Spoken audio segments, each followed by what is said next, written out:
Heerlik om saam met jou weer vanmôre stil te word met God se woord. Vanmôre wil ek sê, deursoek my.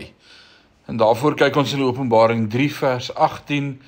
Die B-deel sê, en koop ook oogsalf om jou oë te smeer sodat jy kan sien. Dieselfde Jesus wat sê, salf jou oë met oogsalf, is die een wat modder in die blinde man se oë in Johannes 9 gesit het. Die groot geneesheer se manier is om irritasie toe te laat, om verligting te veroorsaak. Jy sien alles op 'n vleeslike manier, sê hy, en jy met jouself voor my verootmoedig met modder afreken. Eina, sê ons, daardie modder maak seer, maar in werklikheid moet daar 'n bewustheid wees van die probleme in ons hart en die probleme in ons siele voordat ons kan sien.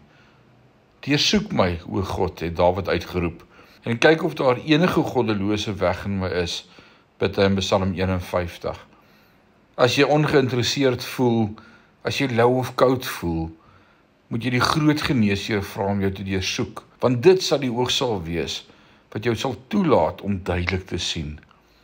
Hoe lank is dit al, sedert jy op jou aangesig voor die Here was en gesê het, deursoek my na die woorde op my lippe, die bitterheid in my hart, die gedagtes in my verstand. Waarlik, belydenis gaan visie vooraf, net so seker as irritasie, verligting vooraf gaan. Mag die Here ons in hierdie dag help, om ons harte te deursoek. Die Here seën jou en môre kuier ons verder. Amen.